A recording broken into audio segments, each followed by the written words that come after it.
One of the most awkward NBA moments of all time came from Kevin Durant. In 2017, he was defending why he left the Thunder on Twitter, but he didn't do it from his own account. He used a burner. On IG, for example, he had a burner named Choir Sultan where he clapped back at haters, saying things like, you know, making fun of people for not playing varsity in high school. Classy. But how did he get found out? Because he accidentally replied using his actual account. Imagine taking Russ off that team, OKC. See how bad they were. KD can't win a championship with those cats. Busted! But the best part was Russ trolling KD with a shirt that said, "Adopt a cat." Well, KD has done it again. But first, the offseason was fun. Nothing compares to a new basketball season. So why not have even more fun? Today's sponsor, DraftKings Sportsbook, has an awesome offer for new customers. All new customers need to do is sign up using my promo code AMHOOPS, bet $5 on any pregame money line, and get $200 in free bets if you cash. So new customers who bet at least $5 on any team to win straight up get $200 more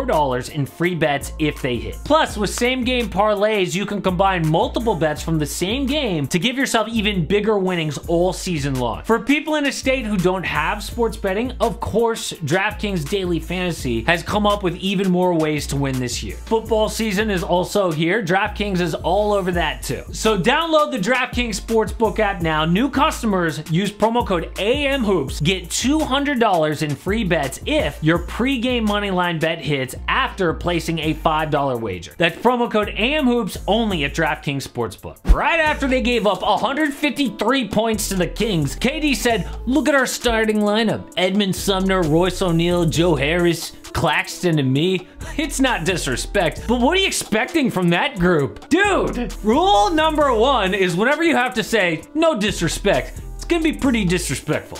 This is I can't win with those cats in 2022. And this can only go one of two ways. Either they trade KD or they make other trades on the roster. Last time this happened, Kyrie threw his teammates under the bus in 2020. He said, "It's pretty glaring we need one or two pieces around myself, KD, DeAndre Jordan, Garrett Temple, Dinwiddie, and Karras." Not naming guys like Jared Allen, who then got traded for James Harden. So maybe another trade is coming. And I want to get to who that might be, but the Nets are in trouble. They are out of a play-in spot right now because KD is right. His teammates are not good enough, but everybody can see that. It's obvious. This isn't what a leader says, especially in the media. All he's doing is proving Charles Barkley right.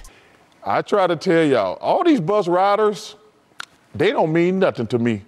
If you ain't driving the bus, don't walk around talking about you're a champion. And that KD quote is a bus rider comment. Being the bus driver is a lot more than just putting up stats. Can you imagine Steph Curry right now saying, "Oh, I got a bunch of young guys like Kuminga and Moody and Wiseman. What do you expect?" No, he would never say that. He would just, I don't know, drop 50 points and let the rest of the world see the obvious thing. Same thing with Nikola Jokic last year. Played with scrubs, didn't throw them under the bus. First, KD tried to get his GM and coach fired in the summer. Now he's going after his own teammates. Of course he doesn't want to do that. There's more to the story. Like if you read the entire interview, you know, hardcore NBA fans are gonna do that. But that's not what they're gonna do on like First Take and shows like that. His teammates are only going to see the one quote about them. And how do you think they're gonna feel? KD doesn't even know he's saying the wrong thing. That's the worst part. The whole team is the most out of touch group in basketball. KD, Kyrie, and Ben Simmons. They're like the oblivious big three. Like when Ben recently said, "I get the skepticism about my play,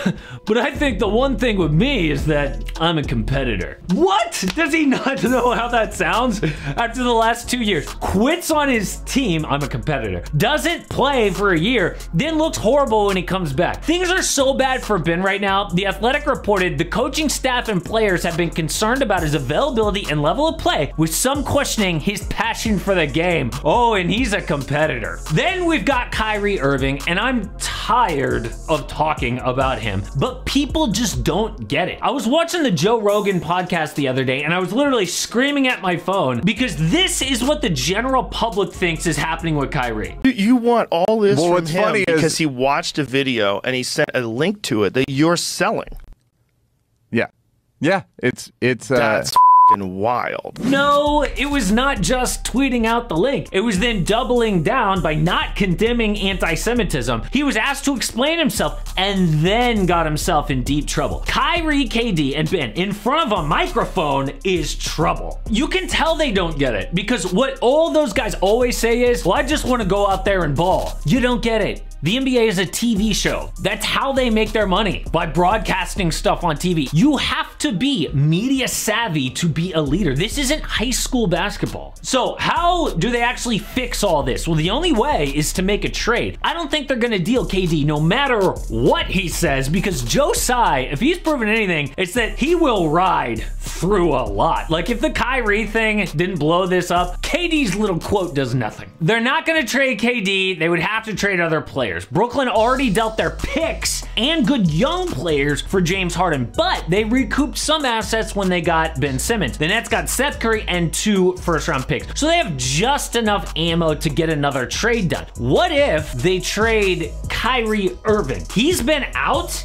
and they've won 4 of 6 games. Their defense is so good, it was first in the NBA. Their D overall climbed from 30th, dead last in the league, all the way to 13th. And if the reports are true, they've been trying to deal him, but nobody wants the headache. I've seen rumors about like the Mavericks taking a chance to replace Jalen Brunson. That would be a disaster. You don't poison your locker room with a young Luka Doncic. So they have to trade role players. It doesn't have to be a gigantic trade. When you have a talent like Kevin Durant, a lot is taken care of. That's why Brooklyn's putting up with all this drama to begin with. The Nets' big issues are defense and high-level role players. Things are so bad. Even with Kyrie and KD this year, they went 2-6. So here's a list of role players that could be available. Then we'll talk about what it takes to get it done. Bojan Bogdanovic, Miles Turner, Buddy Hield, Jay Crowder, Jakob Poeltl, Eric Gordon, Terry Rozier, Josh Richardson, Grayson Allen, and you know the Jazz players should be on this list, but who knows after their great start. So let's cross off Bogey, Hield, Rozier, and Allen because their defense is awful. That still leaves a lot. So the Nets get Jay Crowder and the Suns get Nick Claxton. I know this seems like an overpay because Claxton's so young and Crowder isn't, but that's the sign of a realistic trade. The Suns do this because they don't even have a backup center beyond Bismack Biyombo. And if you really think it's horrible, Claxton isn't a starter on most teams, but Jay Crowder is, and he's on their timeline. A hard-nosed 3-and-D player with playoff experience. To replace Claxton, I think the Nets would probably have to sign somebody off the street like a Dwight Howard, but Crowder just posted a clock on his IG, meaning a trade is coming. There will be competition here, but the Nets would benefit. Another trade, the Nets get Jakob Poeltl. The Spurs get that 2023 first from Philly, Edmund Sumner, and Patty Mills to make the salary work. Why not? He goes back home. Poeltl is a 7'1" rim protector who can put up a double-double. Solves a lot of their issues, especially on defense. The Spurs couldn't get a deal done with Poeltl in the offseason, so he could be available. But what would it take to get him? I think Poeltl's trade value, he's really good, is at least a first-round pick plus something else. Not another first. No one's going to pay 2 firsts for Jakob Poeltl. So the Nets include Edmund Sumner, who's had a great start to the season, and Patty Mills for salary. Kevin Durant is proving Charles Barkley right, throwing his teammates under the bus, but now we have to see how his front office is going to respond. I mentioned Dwight Howard. He is now playing in Taiwan 2 years after winning a championship in the bubble, and Dwight Howard, you know him, he is always ready to go. But there's a reason no one has signed him, and he is basically kicked out of the NBA. A lot of people forget about this, but I made a whole video about it. Check it out.